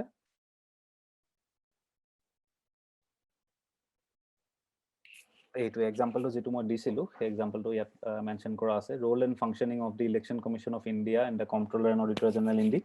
last 2 decades okay তো ইয়াত এই কিন্তু কিওয়ার্ড কিটা খুব বেছি এসেনশিয়াল লাস্ট 2 ডেকেড শব্দটো লাষ্টত যেটো দিছে সেই বস্তুটো খুব important to make your answer precise ঠিক আছে তোমাৰ আনসাৰটো ওয়াৰ্ড লিমিটৰ ভিতৰত ষ্টিক কৰিব কাৰণে এই লাষ্টৰ যে শব্দটো লাস্ট 2 ডেকেডস এই বস্তুটো খুব বেছি ইম্পৰ্টেন্ট ঠিক আছে you do not need to talk about election commission and CAG from the date of operation of the constitution হেই তাহানি যুগৰ পৰা আৰম্ভ কৰিব নালাগে তোমালোকে you have to be very specific about last 2 decade আৰু এটা কথা এইখিনতে কৈ থওঁ এই যেতিয়া এই কোৱেশ্চন বিলাকত এনেকুৱা শব্দ বিলাক থাকে last 2 decade in the past year since 1991 in the current times এনেকুৱা ধৰণৰ যেতিয়া টাইম স্পেসিফিক টেম্পোৰালি যেতিয়া কোৱেশ্চন বিলাক স্পেসিফিক হয় তেতিয়া কিন্তু এটা খুব ভাল স্ট্ৰ্যাটেজি হৈছে টু ইউজ সাম এক্সাম্পলস ঠিক আছে প্ৰ্যাকটিক্যাল এক্সাম্পল কিছুমান ইউজ কৰাটো এনেকুৱা বিলাক কোৱেশ্চনত খুব বেছি এটা ভাল স্ট্ৰ্যাটেজি কম্পালসৰি নহয় যদি এক্সাক্ট এক্সাম্পল মনত নাই তেতিয়া হলে ব্যৱহাৰ নকৰিবা ভুল এক্সাম্পল নিদিবা কিন্তু যদি if you can put in some examples this is going to be a very wonderful trick যে লাষ্ট 2 ডিকেডত actually on the ground of কি এনেকুৱা ইনসিডেন্ট বা কি এনেকুৱা ইভেন্ট হল যিটোৱে ফাংচনিং আৰু ৰোল অফ দ্য ইলেকশ্যন কমিশ্যনটো বুজাব পাৰে ঠিক আছে নো ডাউট কনষ্টিটিউচনেলি তোমালোকে বস্তুটো ক'বা you will make you answer sound but যেতিয়া এনেকুৱা টেম্পৰেল লিমিটেশ্যন কিছুমান দিয়া থাকিব তেতিয়া চেষ্টা কৰিবা কিবা এটা এক্সাম্পল তোমালোকে দিব পাৰা নেকি যোৱা 20 বছৰৰ ভিতৰত লাষ্ট 2 ডেকেডছ মানে যোৱা 20 বছৰৰ ভিতৰত এনেকুৱা কিবা চমৎকাৰী কাম এটা কৰিছে নেকি ইলেকশ্যন কমিশ্যন বা CAG ঠিক আছে নেক্সট এতিয়া কিছুমান টিপছৰলৈ আহি যাওঁ some tips and some tricks for answer writing ঠিক আছে এই কিছুমান কথা অলৰেডি কৈছো set a framework and plan at the outset এটা খুব বেছি important allot the word and time limit in multiple part questions আৰম্ভণিতেই word limit টো allot কৰিবা কাৰণ 200 word কিন্তু বহুত বেছি নহয় দেই খুবেই কম 200 word 200 wordৰ তিনটা পাৰ্টৰ কোৱেশ্চন আনসাৰ কৰিবৰ কাৰণে বহুত বেছি ষ্ট্ৰেটেজি লাগিব আৰু প্ৰত্যেকটো পাৰ্ট অফ আনসাৰে কিন্তু এডিকুৱেট এমাউন্ট অফ এংগেজমেন্ট বিচাৰে এই কথাটো মনত ৰাখিবা ফাৰ্স্ট পাৰ্টটোত একদম পুৰা প্ৰাণ ঢালি লিখি দিলা তুমি 70টা 100টা শব্দ লিখি পেলালা লাষ্টৰ পাৰ্টটোৰ কাৰণে এতিয়া দেখিছা যে অকল 20টাহে শব্দ বাকি থাকিল সেইটোৱে কিন্তু প্ৰবলেম ক্ৰিয়েট কৰিব যেতিয়া কোৱেশ্চনটো মাল্টিপল পাৰ্টত সেট কৰিছে এই কথাটো সদায় মনত ৰাখিবা যে এটা প্ল্যান আছে সেই কোৱেশ্চনটো সেট কৰাৰ behind there is a plan behind that particular question and each part requires adequate representation and adequate engagement ঠিক আছে সো আৰম্ভণিতে word limit টো allot কৰি পেলাই আগতে ডিভাইড কৰি লবা প্ৰাঞ্জিতে এই কামটো কৰা নে তুমি যে অসুবিধা হয় word limit ক্ৰস কৰি যায় বুলি যে কৈছা আগতে allot কৰি লোৱা না word limit টো নাই এনেকে আসলে চেষ্টা কৰিলেও মানে পাৰা নাই মানে কেতিয়াবা মানে মোৰ মেইনলি স্যাৰ কন্টেন্টস পাৰি যায় মানে কনক্লুজন আৰু হেৰিত মই 30 ওয়াৰ্ডস মানৰ ভিতৰত পাৰি আছো কিন্তু মোৰ মানে মেইন ইস্যুটো হৈছে অলপ বেছি হ'ব কন্টেন্টস বেছি মানে কেতিয়াবা বাঢ়ি যায় সেইটোৱে তুমি আৰু বেছি মন দিব লাগিব কিৱৰ্ডছ বিলাকত তেনেহলে কিৱৰ্ডছ বিলাক লৈ আৰু বেছি স্পেসিফিক হ'ব লাগিব আৰু বেছি ফিল্টাৰ কৰিব লাগিব আহি যাব এটো লাহে লাহে তুমি প্ৰেক্টিস কৰি থাকিবা যেতিয়া ইন এ মান্থ ম্যাক্সিমাম এক মাহ লাগিব এক মাহত তোমাৰ হেতু অটোমেটিক আহি যাব খালি ৰিগৰাছলি লিখি থাকা ডেইলি লিখা প্ৰিভিয়াস পেপাৰস কৰা বাকি আমি আছো will give you comments sir CAG যে আমি এইমাত্ৰ কোৱেশ্চনটো যে CAG আসলে মোৰ মানে মনত এটা আমি মানে ক্লাছত পাৰ্টিকুলাৰ মানুহৰ নাম মেনশন কৰিবলৈ আমাক মানে এভয়েড কৰিব দিয়া হৈছে মানে এটা CAG বুলি ক'লে লাষ্ট প্ৰিক্টিছত বিনোদ ৰায় যে তেওঁৰ নামটো মোৰ মনত পৰিছে মানে তেওঁ সেই 2G স্ক্যাম আৰু আপোনাৰ যেটো আমাৰ কোল অকশন যেটো ইস্যুটো আছিল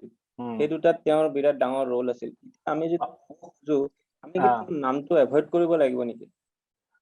নামটো একচুয়ালি যেতিয়া কনস্টিটিউশনাল প্ৰভিজন বা কনস্টিটিউশনাল পজিশন বিলাকৰ শব্দ যেতিয়া মেনশন থাকে প্ৰশ্নটোত পৰাপক্ষে এভয়েড কৰিব পাৰিলে ভাল ৰাইট পৰাপক্ষে এভয়েড কৰিব পাৰিলে ভাল কিন্তু যদি খুব বেছি এসেনশিয়াল হয় যে তুমি ভাবা যে এটো ওয়ার্ডটো ইউজ কৰিলে নামটো ইউজ কৰিলে তোমাৰ আনসাৰটো অলপমান বেটাৰ হয় then it is totally up to your discretion কিন্তু এই কথাটো এক্স্যাক্টলি কারেক্ট যে যেতিয়া কিছুমান কনস্টিটিউশনাল পজিশনৰ নাম দিয়ে প্ৰেসিডেন্ট অফ ইন্ডিয়া বা CAG of India election commissioner of India পৰাপক্ষে এভয়েড কৰিবলৈ চেষ্টা কৰিব লাগে কিন্তু যদি দেখিছা there is a very convincing example for instance Binod ৰায় এক্সাম্পলটো খুব বেছি কনভিন্সিং যে বুলি তুমি ভাবিছা তুমি এস্টাবলিশ কৰিব পাৰিছা দি functioning of the CAG by using his name তেতিয়া you are most welcome to use that কিন্তু এই কথাটো তুমি do not limit yourself মানে particular point মোৰ মনত যদি লাষ্ট টু টিকে CAG এজনৰ নাম আহে কোন নাম আহে মানে মই তেওঁ কৰা কামখিনি মানে তেওঁৰ ইম্প্যাক্ট খিনি যেটো আমাৰ ইভেন তেওঁ ক'ব গলে one of the largest scam যেটো হৈছিল আমাৰ লাষ্ট তাৰে তেওঁৰ কাৰণে সেই কথাটো ওলাইছিল তেওঁৰ নামটো যদি মই এনেকে মানে ধৰক এনে anonymous কওঁ যে certain CAG নাইবা CAG of this year এনেকে যদি কওঁ যে মানে মই বোধে জাস্টিফাই কৰিব পাৰা নাই হয় হেতু হয় সেই বস্তুটো যেতিয়া আহে তেতিয়া তুমি ব্যৱহাৰ কৰিব পাৰা in those limited circumstances কিন্তু যিমান পাৰা পৰাপক্ষে এভয়েড কৰিবলৈ চেষ্টা কৰিবা try to make the reference that the office of the CAG in the year 2000 by in the year 2010 did this particular action or performed this particular action which in a way established the supremacy or the efficiency of the CAG right এই বস্তুটো ব্যৱহাৰ কৰিবলৈ চেষ্টা কৰিবা যদি পাৰা যিমানখিনি possible হয় কিন্তু এনেকুৱা প্ৰশ্ন কিছুমান আৰু আহে ধৰা for instance president of India related যদি প্ৰশ্ন এটা সোধে about re-election of the president of India যে সেই বস্তুটো কিন্তু তুমি মেনশন কৰিবই লগীয়া হ'ব যে ডক্টৰ ৰাজেন্দ্ৰ প্ৰসাদ দুবাৰ আহিছিল প্ৰেসিডেন্ট হৈ পেলাই ৰাইট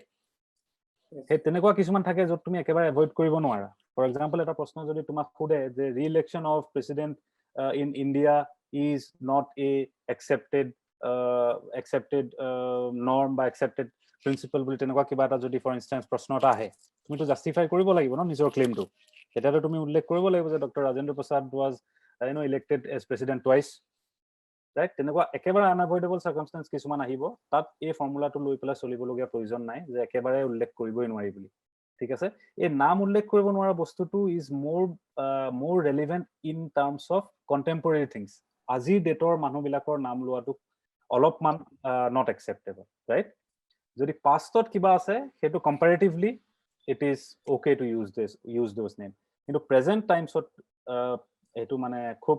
systematically avoid কৰিবলৈ চেষ্টা কৰিবা to name the present prime minister বা অমুক বা তমুক তেনেকুৱা ঠিক আছে ওকে স্যাৰ তাৰ পিছত hello to word limit হৈ গ'ল তাৰ পৰা introduction and conclusion should be common আৰু avoid complex language and jargons মই আগতে কৈছো তোমালোকে হয়তো বহুত ভাল এছেইষ্ট আছে আমাৰ মাজত কোনোবা হয়তো নিউজপেপাৰ কলমনিষ্টও আছে কিন্তু try not to involve very complex language and very discipline specific jargons right answer bilak খুব simple আৰু lucid language ত ৰাখিবলৈ চেষ্টা কৰিবা আৰু খুব তেতিয়া বস্তুটো মিনিং টো যাতে সহজতে কনভে হয় ঠিক আছে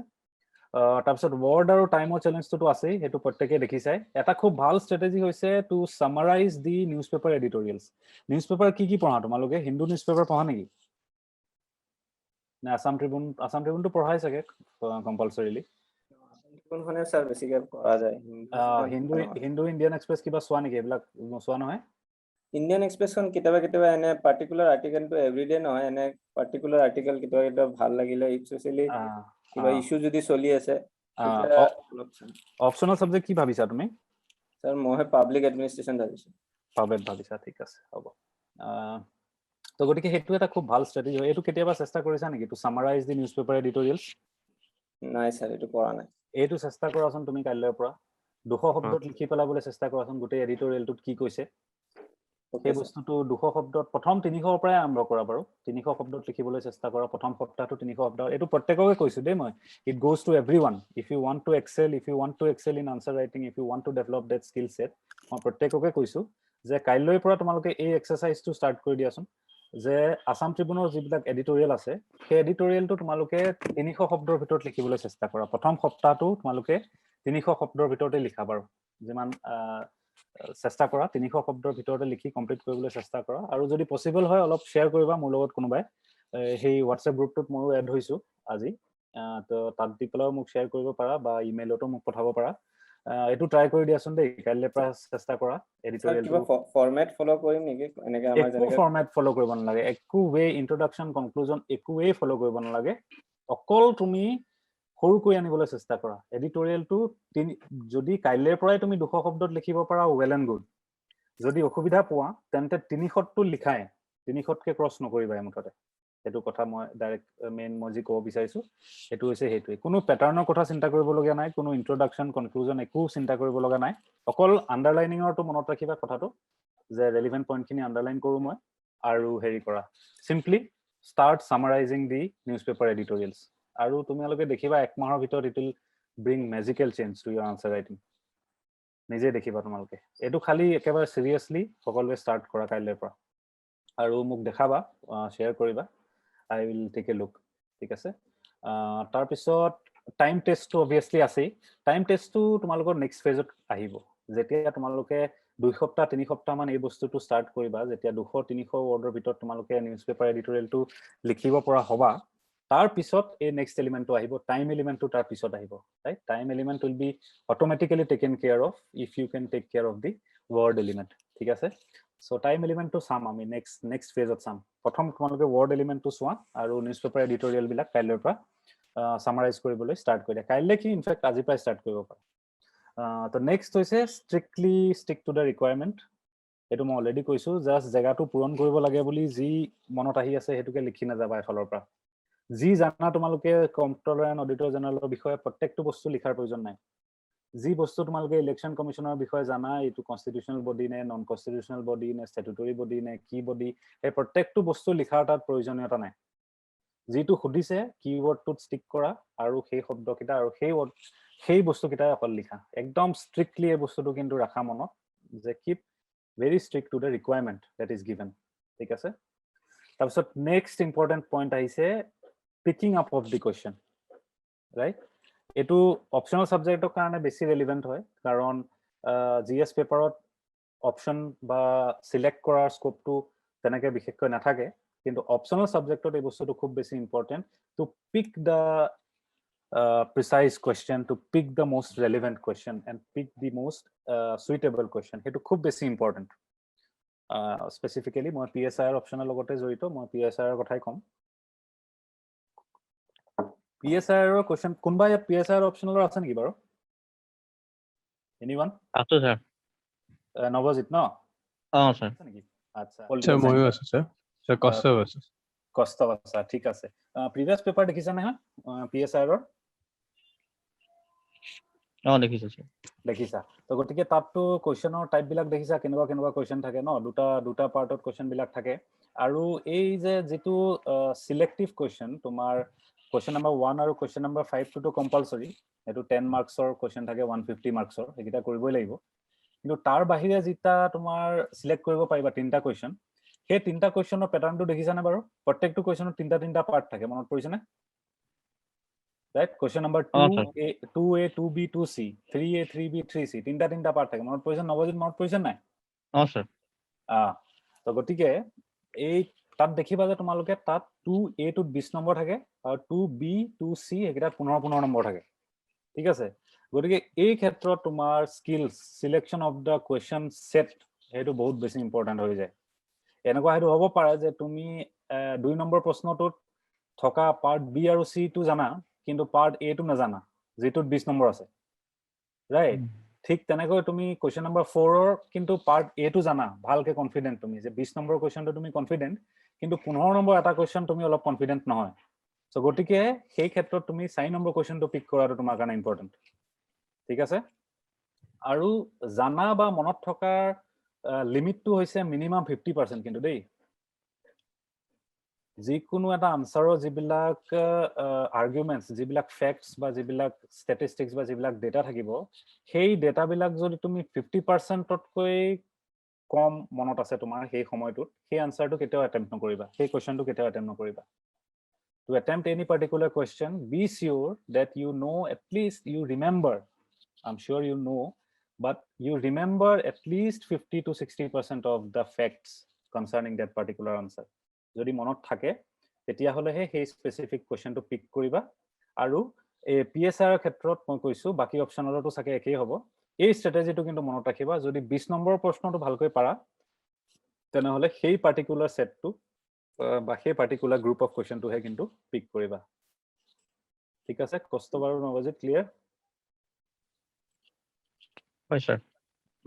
তো এতিয়া আমাৰ কন্টিনিউ চলি আছে টিপস আৰু ট্ৰিক্স চলি আছে আৰু এটা নেক্সট ইম্পৰ্টেন্ট টিপ হৈছে আনসাৰটো কেতিয়াও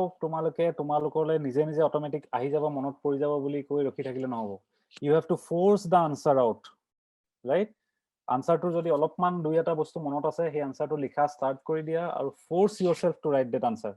তাত যদি বহি থাকা অলপ দেৰি পাছত মই আৰু তিনটা পইণ্ট মনত পৰিব আৰু অলপ চিন্তা কৰোঁ মই আৰু দুটা পইণ্ট মনত পৰিব সেইটোলে ৰৈ থাকিলে কিন্তু নহব ৰাইট আনসাৰটো ফোৰ্স আউট তোমালোকে নিজক জোৰ দি প্ৰেছাৰাইজ কৰি সেই আনসাৰটো তোমালোকে উলিয়াব লাগিব নিজৰ মগজৰ পৰা নিজৰ মাথাৰ পৰা ঠিক আছে নিজে অটোমেটিক আনসাৰটো তোমাৰ মনত পৰিব মাথালে আহিব বুলি বহি ৰৈ থাকিলে নহব ঠিক আছে তাৰপৰা PSR অপচনেলৰ কাৰণে কিন্তু পইণ্টাৰ্সটো খুব বেছি ৰিকমেন্ডেড নহয় দেই মই এইটো কথা কৈছো ৰিগাৰ্ডিং PSR অপচনেল বাকি অপচনেলৰ কথা মই ক'বলৈ যোৱা নাই PSR অপচনেলত পইণ্টাৰটো খুব বেছি ৰিকমেন্ডেড নহয় একেবাৰে নট এলাউড বুলি মই ক'বলৈ যোৱা নাই কিন্তু try to make your answer descriptive try to make your answer in paragraphs পইণ্টাৰটো খুব বেছি ৰিকমেন্ডেড নহয় ইন PSIR তাৰপৰা নেক্সট আহিছে ডেসক্ৰিপটিভ এতিয়া তোমালোকে পইণ্টাৰ্ছত লিখিব লাগিব নে প্যাৰাগ্ৰাফত লিখিব লাগিব সেইটো এটা ইম্পৰ্টেন্ট বস্তু right in terms of general studies papers PSR অপচনত মই অলৰেডি ক'লো যে pointers are not much recommended প্যাৰাগ্ৰাফত ডেসক্ৰিপটিভ আনসাৰ লিখিবলৈ চেষ্টা কৰিবা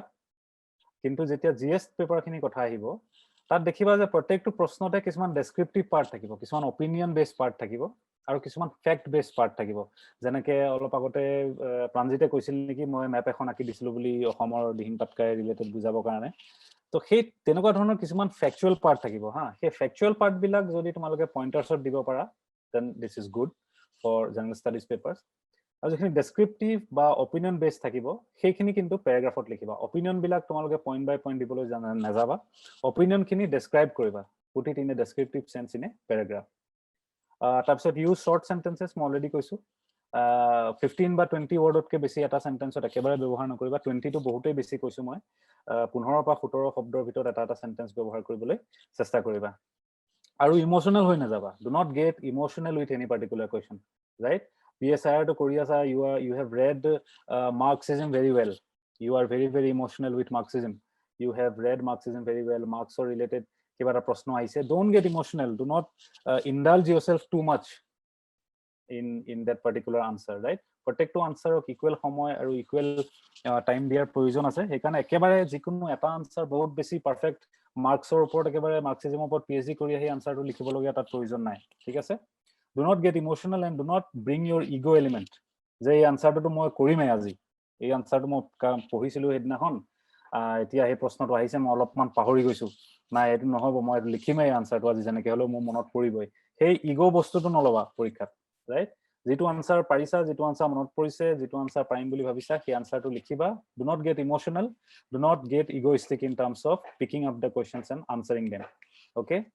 তাৰপিছত আহি গৈছে ৰিভাইজিং ভাৰ্চেছ ৰিভিজিটিং। কোনোবাই ক'ব পাৰিব নেকি কি ডিফাৰেন্স আছে ৰিভাইজ আৰু ৰিভিজিটৰ মাজত? In terms of answer writing revise আৰু ৰিভিজিটত কি ডিফাৰেন্স আছে? কোনোবাই ক'ব পাৰিবনে? পাৰিব, নিশ্চয় পাৰিব, মই জানো, চবেই জানে। ৰিভাইজ মানে গোটেই আনসাৰটোকে পঢ়ি দিয়াটো, আৰু ৰিভিজিট মানে আমি যিখিনি পইণ্টছ হাইলাইট কৰি থৈছো সেই পাৰ্টিকুলাৰ পইণ্টছখিনিকে এবাৰ। আচ্ছা, ঠিক আছে,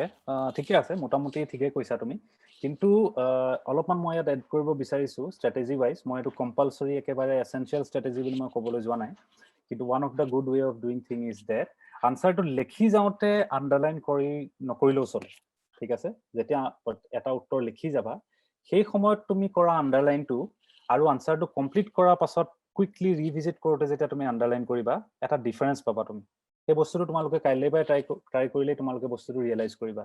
কাইলৈ পৰা যেতিয়া তোমালোকে নিউজ পেপাৰ এডিটৰিয়েলবোৰ চাম আপ কৰিবা তেতিয়া তোমালোকে চাবাচোন, প্ৰথমবাৰ তোমালোকে চাবা আনসাৰটো লিখি গৈ থাকোঁতেই আণ্ডাৰলাইন কৰি গৈ থাকিবা, ঠিক আছে? আৰু তাৰ পিছত তোমালোকে চাবা পৰহিলে যে আনসাৰটো তোমালোকে লিখি শেষ কৰিলা, তাৰ পিছত আনসাৰটো যেতিয়া কুইকলি ৰিভিজিট কৰিছা তেতিয়া আণ্ডাৰলাইন কৰিবলৈ চেষ্টা কৰিবা। তাৰপিছত কম্পেয়াৰ কৰি চাবাচোন তোমালোকে কিবা ডিফাৰেন্স পোৱা নে নাই। মই 90% চিয়'ৰ যে তোমালোকে এটা ডিফাৰেন্স পাবা তাত। এই লিখি গৈ থাকোঁতে মগজটোৱে এটা বেলেগ এটা দিশত থাকে ন, লিখাৰ ওপৰত ধ্যান দি থাকে মগজটোৱে, পঢ়াৰ ওপৰত ধ্যান নিদিয়ে সেইটো সময়ত, হয়নে? আমাৰ ব্ৰেইনটো খুব বেছি ইণ্টাৰেষ্টিং বস্তু কিন্তু, ৰাইট? যেতিয়া আমি এটা আনসাৰ লিখি গৈ থাকোঁ সেই আনসাৰটো লিখাৰ ওপৰত সি খুব বেছি জোৰ দিয়ে আমাৰ ব্ৰেইনটোৱে। সেই আনসাৰটো সমানে সমানে পঢ়ি যোৱাত কিন্তু ইমান এটা জোৰ সি নিদিয়ে। আৰু আণ্ডাৰলাইন বা হাইলাইট কৰিবৰ কাৰণে আনসাৰটো পঢ়াৰ খুব বেছি এটা প্ৰয়োজন আছে, নহয় জানো? সেইকাৰণে ৰিভাইজিংটো হৈছে যেতিয়া তুমি একেবাৰে তন্নকৈ ডিটেইলছত সোমাবা সেই আনসাৰটো, ৰাইট? ফেক্টবিলাক চেক কৰিবা, তুমি তাত আৰ্গুমেণ্টছবিলাক চেক কৰিবা, সেইটো হৈছে ৰিভিজন। সেইটো কাৰণে তোমালোকে হয়তো টাইম নাপাবও পাৰা, কাৰণ খুব বেছি ষ্ট্ৰিক্ট টাইম লিমিট থাকে, তো ৰিভিজনৰ কাৰণে হয়তো টাইম নাপাব পাৰা। ৰিভিজনটো সদায় লাষ্টলৈ ৰাখিবা। গোটেই আনসাৰ যেতিয়া চব আনসাৰ কমপ্লিট হৈ যাব তাৰ পিছত ৰিভিজনৰ কাৰণে ৰাখিবা সময়টো। কিন্তু ৰিভিজিটিং একেবাৰে কাৰেক্ট কথা কৈছা,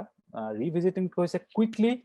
বস্তুটো চেক কৰা, চকুৰ ওপৰে এবাৰ আনসাৰটো চেক কৰা, ৰাইট? যে মেইন শব্দবিলাক মেইন ৱৰ্ডবিলাক তোমালোকে লিখিছা নাই কুইকলি চেক কৰা, ক'ৰবাত কিবা কিবি বস্তু থাকি গ'ল নেকি। সেই সময়টোত কিন্তু আণ্ডাৰলাইন যদি কৰা তোমালোকে দেখিবা যে তোমালোকৰ আণ্ডাৰলাইনিঙৰ ষ্ট্ৰেটেজিটো আৰু অলপ বেছি ভাল হ'ব সেই সময়ত, ঠিক আছে? এবাৰ ট্ৰাই কৰি চাবা, মই এইটো কম্পালচৰি একেবাৰে এচেঞ্চিয়েল ষ্ট্ৰেটেজি বুলি কোৱা নাই, এই বস্তুটো এবাৰ ট্ৰাই কৰি চাবা। প্ৰথম লিখি যাওঁতে আণ্ডাৰলাইন কৰি চাবা, তাৰপিছত আনসাৰটো যেতিয়া কুইকলি ৰিভিজিট কৰিবা সেই সময়ত কি ইম্পৰ্টেণ্ট যেন ফিল হয় সেই বস্তুটো আণ্ডাৰলাইন কৰি চাবা, কিবা ডিফাৰেন্স পোৱা নেকি চাবা, ঠিক আছে? তাৰপিছত ইম্পৰ্টেণ্ট হৈছে এপ্ৰপ্ৰিয়েট হেণ্ডৰাইটিং চাইজ। দেখিছানে কিমান কথা মনত ৰাখিব লাগে, কিমান কথা চকু দিব লাগে। হেণ্ডৰাইটিঙৰ চাইজটোও আকৌ এতিয়া মনত ৰাখিব লাগিব। কিয়? কাৰণ স্পেচটো লিমিটেড আনসাৰ শ্বীটখনত। ৰাইট আনসাৰ শীট খনত স্পেচটো লিমিটেড বহুত বেছি তুমি ওয়াৰ্ড হয়তো নিলিখিবও পাৰা 250 ওয়াৰ্ডৰ ভিতৰতে বা 200 ওয়াৰ্ডৰ ভিতৰতে লিখিছা কিন্তু শব্দবোৰ যদি বহুত ডাঙৰ ডাঙৰকৈ লিখা সেইটো জায়গা বেছি ল'ব হয় না একেবাৰে বেসিক সিম্পল কমন সেন্সৰ কথা এটা গতিকে এপ্ৰোপ্ৰিয়েট হ্যান্ডৰাইটিং সাইজ হোৱাটো খুব বেছি এসেনশিয়াল আৰু তোমালোকে স্যাম্পল আনসাৰ শীট বিলাকত লিখা না আনসাৰ বিলাক নে যিকোনো 20 টা কাগজত লিখা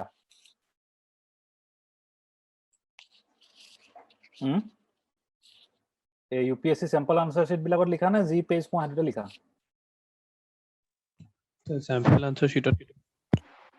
গুড এই স্যাম্পল আনসার শীটতে লিখিবা দেই কম্পালসৰিলি আৰু সেই হ্যান্ডৰাইটিং সাইজটো সেই হিচাপত এৰেঞ্জ কৰিবা যাতে এটা সেন্টেন্সত এটা লাইনত এৰাউন্ড 6 বা 7 তকৈ বেছি ওয়াৰ্ড নহাকৈ লিখিবলৈ চেষ্টা কৰিবা that is also a part of the strategy কিন্তু this will help you to keep a check on the word count কাৰণ বাৰে বাৰে আৰু 1 2 3 4 কে ওয়াৰ্ড লিমিটটো হিচাপ কৰিব নোৱাৰিবা তো So be sure that you write around 6 to 7 words in one sentence আৰু handwriting size to ঠিক তেনেকে ধৰণে ৰাখিবা তাৰপৰা maintain the structure of multiple part questions এটো কথা অলৰেডি কৈছো sub heading underline এবিলাক কথা অলৰেডি কোৱা হৈছে ৰাইট এটা টিপস উইথ ডাইৰেক্টিভস ফটাফট আমি ডাইৰেক্টিভসৰ ওপৰত কিছুমান টিপস চাই লওঁ গোটেইখিনি ডাইৰেক্টিভসত যাবলৈ সময় নহব আজি আমি আটাইতকৈ যেটো খুব কমপ্লেক্স হেতু হৈছে ক্ৰিটিক্যালি এনালাইজ বা ক্ৰিটিক্যালি এক্সামিন ঠিক আছে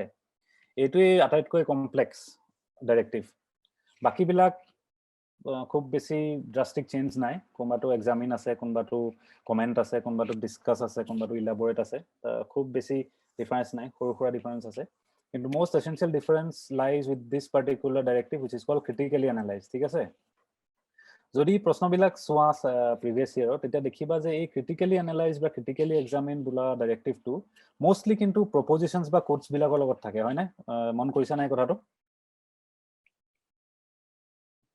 যে এটা স্টেটমেন্ট দি দিয়া আছে কোনবা এজন মানুহে কিবা এটা স্টেটমেন্ট কৈছে আৰু তোমালোকক হেতু ক্ৰিটিক্যালি এনালাইজ বা ক্ৰিটিক্যালি এক্সামিন কৰিবলৈ কৈছে হেতু কথা মন কৰিছা নে বাৰু এনেকুৱা হয় নে মই কোৱাটো ফৰ ইনস্টেন্স ইয়াতে এটা মই স্টেটমেন্ট দিছো ethnic conflicts and insurgencies in South Asia are a কি লিখা আছে মাতাচোন মই তোমালোকৰ স্ক্ৰিনখন আহি গৈছে কাৰণে পোৱা নাই আৰ এ পাছত কি a multifaceted reality developed in practically all countries and act as the biggest impediment in regional cooperation এটো দুটা কোটেশন মাৰ্কৰ মাজতে স্টেটমেন্টটো দিয়া হৈছে হয়নে দেখিবা মন কৰিবা যেতিয়া দেখিবা যে ম্যাক্সিমাম 80% ক্ৰিটিক্যালি এনালাইজ বা ক্ৰিটিক্যালি এক্সামিন কোৱেশ্চনত এনেকুৱা ধৰণৰ এটা স্টেটমেন্ট থাকিব আৰু সেই স্টেটমেন্টটো ক্ৰিটিক্যালি এনালাইজ কৰিবা বা ক্ৰিটিক্যালি এক্সামিন কৰা বুলি লিখা থাকিব ঠিক আছে গতিকে এটা ট্ৰিকটো হৈছে স্ট্ৰ্যাটেজিটো হৈছে to critic the rationale behind the statement rationale বুজি পোৱা নাই do you understand the meaning of rationale the reason behind that particular statement right এইটো কথা সদায় মনত ৰাখিবা যেতিয়াই কোটেশন মাৰ্কত কিবা এটা স্টেটমেন্ট দিয়া হ'ব হেতু কিন্তু কোনবা ৰামসাম যদুমধুৱে কোৱা স্টেটমেন্ট নহয় that will be a statement by someone very prominent someone learned কোনবা এজন এক্সপাৰ্টৰ হে স্টেটমেন্টটো হে তেওঁলোকে উঠাই পেলাই তাত দিব গতিকে সেই স্টেটমেন্টৰ পিছত এটা প্ৰকাণ্ড ৰেশনাল এটা প্ৰকাণ্ড ৰিজনিং থাকিব ৰাইট এনেই সেই স্টেটমেন্টটো কৈ নিদিয়ে তাত এটা ৰেশনাল থাকিব যেতিয়া ক্ৰিটিক্যালি এনালাইজ বুলি ক'ব তোমালোকে সেই ৰেশনালটো প্ৰথম বাছি উলিয়াব লাগিব কিন্তু দেই বি ভেৰি ভেৰি স্পেসিফিক সেই ৰেশনাল কি কাৰণে তেখেতে সেই কথাটো ক'ব বিচাৰিছে এতিয়া কোনবাই গেছ কৰিব পাৰিবা না এই স্টেটমেন্টটো তেখেতে কিয় ক'ব বিচাৰিছে এই ইয়াত দিয়া স্টেটমেন্টটো কি কাৰণে তেওঁ ক'ব বিচাৰিছে কি এনেকুৱা বস্তু হৈছে যে তেওঁ এই স্টেটমেন্টটো ক'বলৈ বাধ্য হৈছে ৰেশনালটো কি এই স্টেটমেন্টটো behind what is the rationale behind this particular statement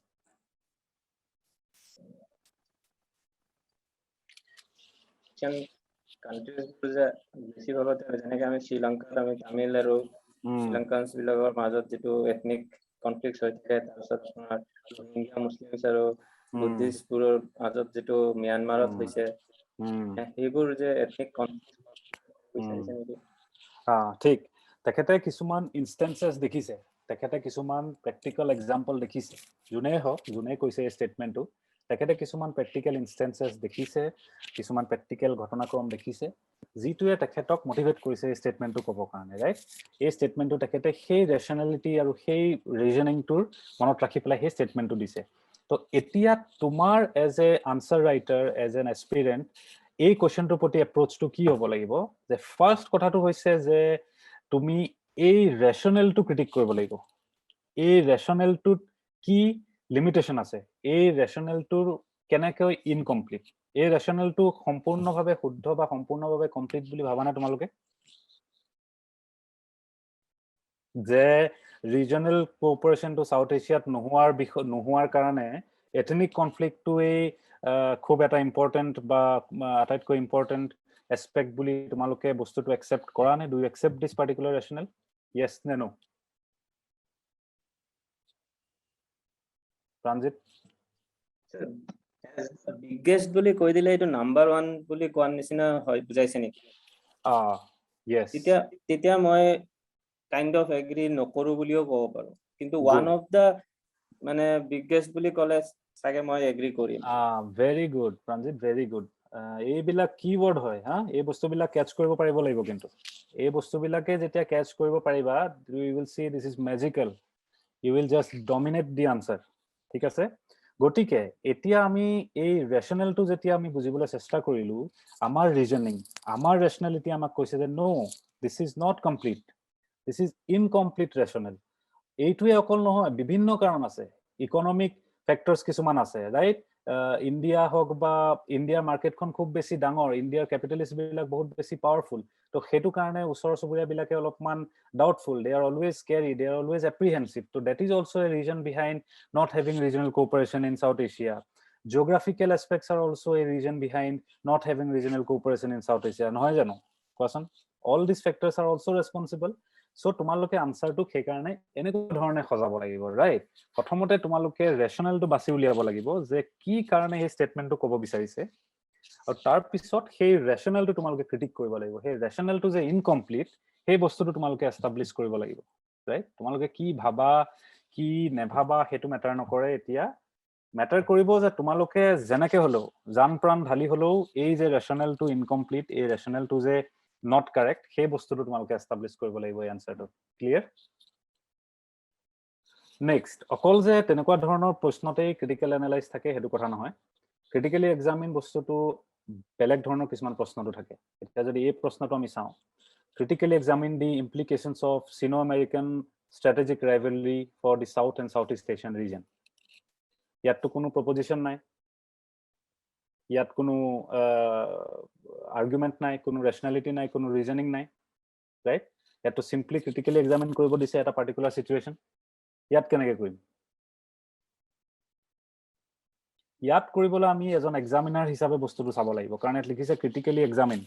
right critically examine মানে এজন এক্সামিনাৰ হিচাপে আমি এই বস্তুটো চাব লাগিব আমি ইয়াত প্ৰথমতে বাছি উলিয়াই লব লাগিব সিনো American স্ট্ৰেটেজিক ৰাইভেলৰীটো the most essential keyword যেটো সিনো আমেৰিকান স্ট্ৰেটেজিক ৰাইভেলৰীটো একচুয়ালি কি হয় বৰ্তমান ঠিক আছে তাৰ পিছত সেই যেতিয়া বস্তুটো আমি ডেভেলপ কৰি লম সেই বস্তুটো যেতিয়া আমি উলিয়াই লব পাৰিম যে সিনো আমেৰিকান স্ট্ৰেটেজিক ৰাইভেলৰীটো কি বস্তু তাৰ পিছত আমি ক্ৰিটিক্যালি আনসাৰটো লগত এনালাইজ কৰিব লাগিব যে what are some of the positive implications what are some of the negative implications and what are the different perspectives and different aspects of this particular Sino-American strategy right what are different scholars trying to say about this particular Sino-American strategy a foreign affairs বা international relations কাৰণে কোন স্কলাৰক ফলো কৰিব লাগিব কোৱাচোন খুব বেছি popular newspaper লিখি থকা কেজনমান স্কলাৰৰ নাম ক'ব পাৰিবানে কেজনমান C. Raja Mohan, very good, right? C. Raja Mohan is a very essential scholar. তেখেতক আমি চাব লাগিব তেখেত as a journalist তেখেতক আমি চাব লাগিব তাৰ বাহিৰে স্কলাৰ বিলাক আছে কান্তি বাজপেয়ীও বহুত ইম্পৰ্টেন্ট কিছুমান ষ্টেটমেন্ট দিছে অমিতাভ আচাৰ্যও বহুত ইম্পৰ্টেন্ট ষ্টেটমেন্ট কিছুমান দিছে ৰাইট প্লাস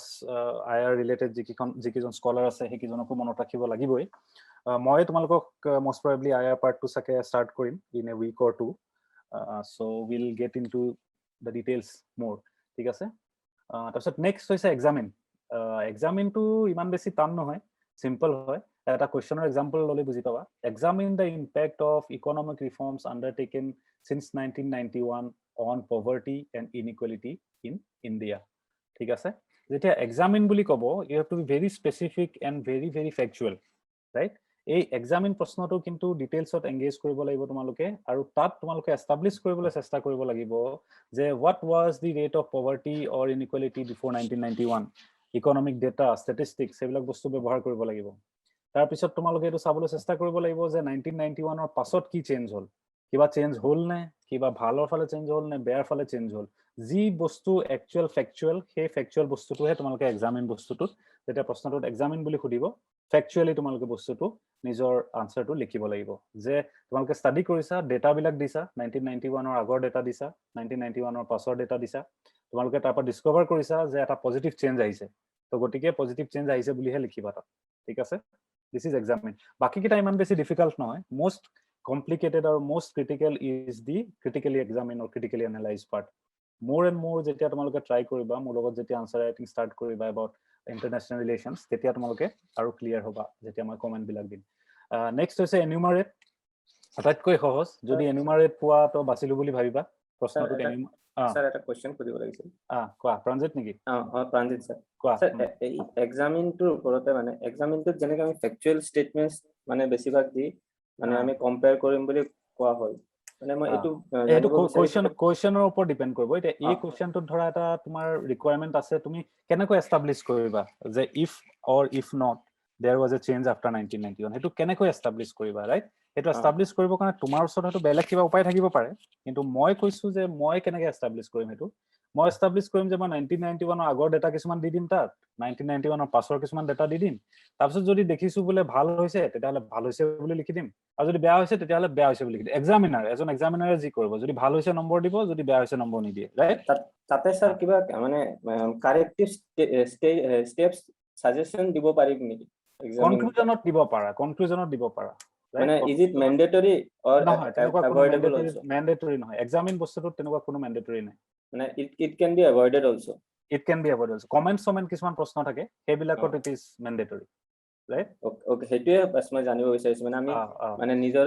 সাজেশন কিবা দিয়াটো ম্যান্ডেটৰি নেকি নহয় হেতু তুমি কনক্লুজনত কিবা যদি ব্যৱহাৰ কৰিব বিচাৰা হেতু কৰিব পাৰা ৰাইট তাৰ পিছত হৈছে এনিউমাৰেট যদি প্ৰশ্নত দেখা তেতিয়াতো ভাবিলা বাছিলো আৰু আটাইতকৈ সহজটোই হৈছে এনিউমাৰেটত কোনো মাথা মাৰাৰ প্ৰয়োজন নাই simply lay down whatever has been asked right enumerate the fundamental duties enumerate the causes behind recent farmer unrest in northern India enumerate কৰিবা জাস্ট লিখি দিবা বস্তুবিলাক তাত কি বিচাৰিছে তেওঁলোকে প্ৰশ্নটো ঠিক আছে খুব চান্স কম এনিউমাৰেট প্ৰশ্ন অহা চান্স খুবেই বেছি কম তাৰ পিছত এটা আছে নেৰেট এটো খুব বেছি চান্স কম কিন্তু যদি নেৰেট বোলা বস্তুটো পোৱা তেতিয়া হলে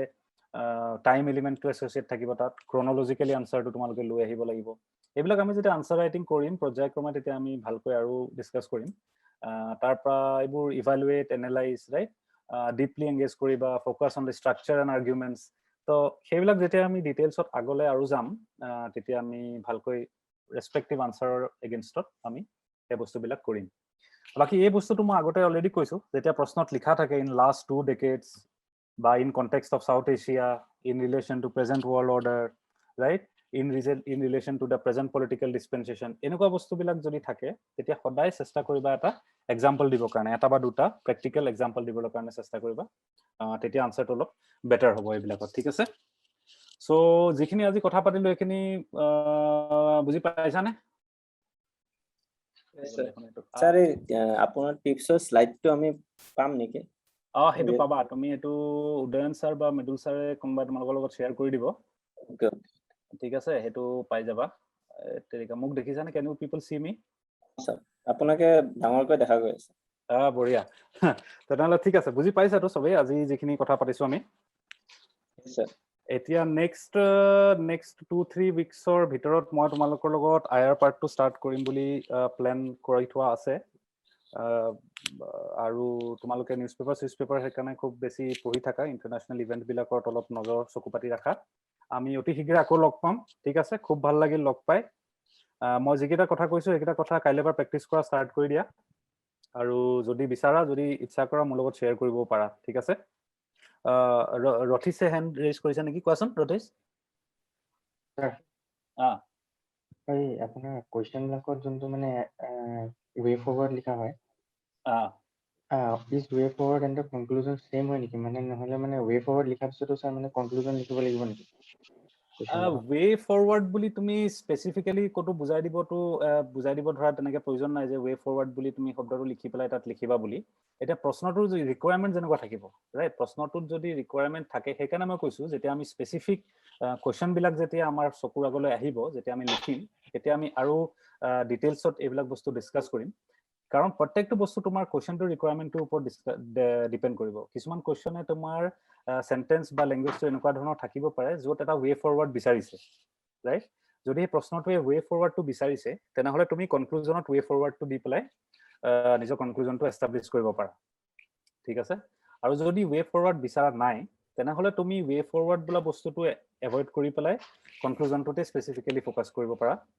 আৰু